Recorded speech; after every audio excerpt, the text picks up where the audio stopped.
tuning in. This is Optibotimus commissioned with another video review. And today we're going to be taking a look at the new Transformers Beast Hunters Predacons Rising Voyager class Cryofire Predaking, which here in the United States is exclusively available only at Target. And as you can see, it basically is just a blue and purple repaint of the original Voyager class Predaking figure that we got some time ago. But honestly, the color on here is phenomenal. I love the color. I don't know why, but I absolutely love this color. But come around here to the side, you just got the Predacon logo there. Other side has his tech specs in both English, French, and Spanish. Then you come around here to the back, you got his dragon mode, you got his robot mode, his tail becomes a sword. So the exact same thing that we had before. He also has the dual head thing going on, which, well, not dual head, but multiple head thing, which is really kind of dumb because that's not how he looks at all. And it says Predaking will rule the universe through the power of his dragon fire. That's it. That's all you got. You got the top. It says Transformers, robots in disguise, and then you got dark steel down here at the bottom. It's the Predacon Rising packaging, so not too spectacular, but when I first saw this, actually at BotCon with this coloring, I just knew I was going to love it. The unfortunate thing is I no longer know where my original Predaking is, the Voyager class one, so I can't really do a comparison for you guys, so I do apologize for that, but most of you know how he looks anyhow. So that'll just cut some time out of the video doing a comparison, but that's about it for it. So without further ado, let's get it open and see how cool he actually is. Alright guys, so here we have the Cryofire Predaking opened up and out of its packaging. And as I mentioned previously, he is just a straight up repaint of the original Voyager class Predaking that we got previously. Now being part of the Predacon Rising line, they more or less just do repaints, unlike the Beast Hunter figures that we were getting that have a lot of remolded parts on here. This doesn't have any of that. This is just, like I said, a repaint, but absolutely gorgeous looking. The color on here I just think looks so incredible. I really do dig it. There's a lot of really nice colors that are thrown in here. You got the very nice blue, you got black, you got purple. I love how on the wings here you got this nice gradient where you have purple kind of fading to this silver. It's really very cool. And they also had that going on here with the tail slash sword weapon. But I mean, all the way across, I mean, everything on here looks terrific. And honestly, the only thing that I can really think of that this kind of resembles is when Predaking was tricked by the Autobots and was ground bridged to like the Antarctic or something like that, or the Arctic, where he was basically frozen. That's all I can really think of this resembling. That's about it. Now, he does come with the dual head things, which can still peg right here on the side. You still have the holes right on the top. But again, this is such a stupid gimmick. I mean, the original designer of this likes multiple headed dragons or something like that, so they wanted to throw this in here.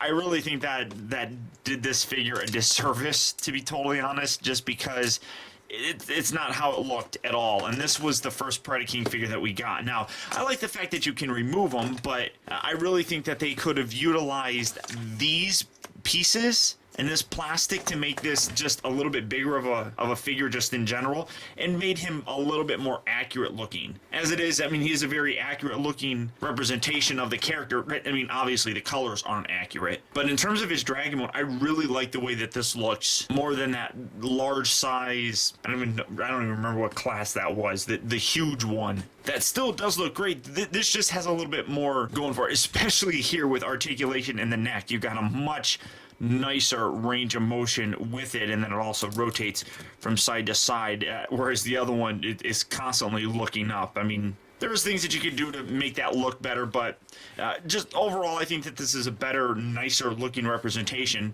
of Predaking in his dragon mode. And I really think that these bits right here could have been utilized better to make the figure just better in general, but whatever. As it stands though, the coloring on here, just absolutely stunning. I love it. Now, one thing that's really weird is they got these very strange markings right here along the side, so that you can see that a little bit better. I have no idea what that means, and he has that on the other side as well. Now, he also does, like I said, have all the same molded parts, so you got a lot of molded in logos and such there.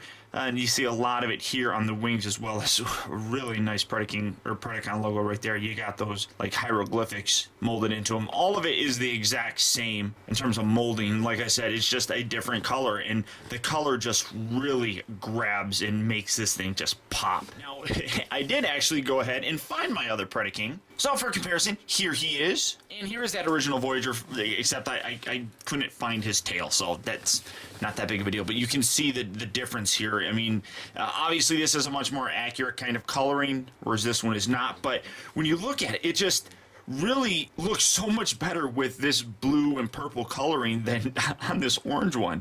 And it's enough that for me, it allows me to put this in my display and not necessarily think of him as Predaking, but maybe a completely different character. And that's what I really like about it. It just stands out so much nicer. And then you got the very boring gray plastic here on the jaw, and you got a very nicely painted, if I can get it to open, purple jaw here, which just matches much more with the head. It just looks so much cooler. Just everything about this new version, in my opinion, really makes this one kind of weak. It's amazing what just a simple recolor could do to make a figure look much cooler. Now, because we already saw the transformation and it is exactly the same between this one and the Voyager one, we're gonna go ahead and skip that. But as usual, if you are interested in knowing how to transform it, or if you need any help with that, go ahead and click on the link down in the video description. You'll go to my original review of the Voyager class Predaking, and you can get any additional help you might need. But as I said, we're able to skip that, so using some movie magic, we're going to go from Predaking looking like this to looking like this. And once again, the coloring on this just makes this guy look so much cooler. And now I know I mean, the wings are supposed to be down like this along his back.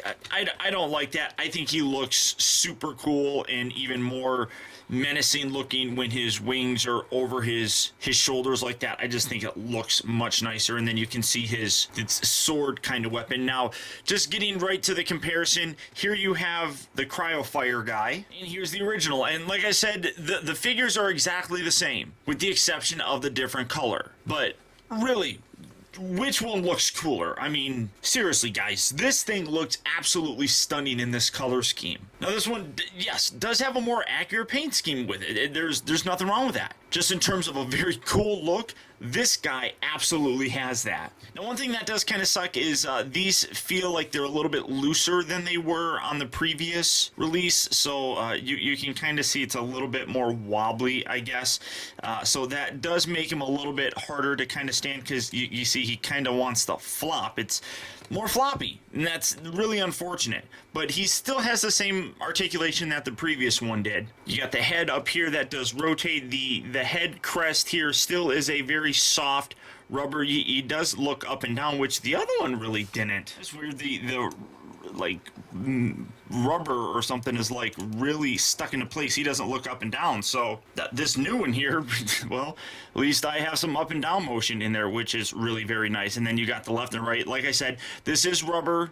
These little bits are also still rubber. Let's see what else. The little back claws were rubber, and then the crest on his head was also that soft rubber, so that hasn't changed at all. The shoulders rotate all the way around, they move in and out, they rotate here at the upper part of the bicep, they bend at the elbow as well, they rotate here at the wrist, they open and close, and that's just part of the regular transformation. Doesn't have anything at the waist. Well, actually he does, but well, you have to have this detached from them to actually get them to rotate here at the waist. But the hips move forward and back on some pin joints, they move in and out, they rotate here at the just above the knee, the bend at the knee. Like I said, very loose and floppy. That's kind of unfortunate. And I guess you got some pivot here in the toe. You're not going to get much in terms of posability with that little articulation in the toe joint itself, but at least it's still there. But I mean, honestly, this is a very cool, very nice looking figure.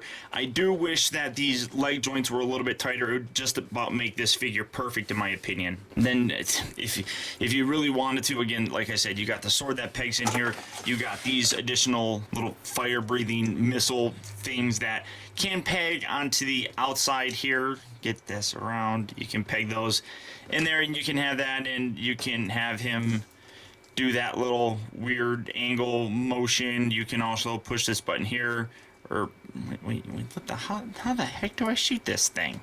How do you shoot stupid missiles? Is that part of the shooting mechanism? Maybe that is. Oh, yeah, that is. I don't have this pushed all the way in. There we go. So you push it all the way in, and then you bring it down, and that'll shoot just like so. That shoots pretty well. So you can put that there if you really wanted to. Like I said, I think that these are gigantic waste. I would have preferred to have them incorporated into the actual figure, just making the figure itself a lot better.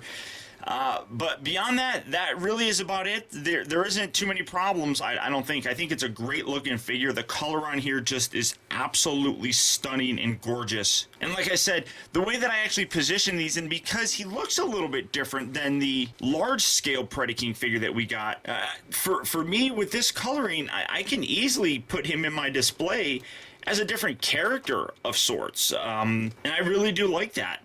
It's a wonderful aspect.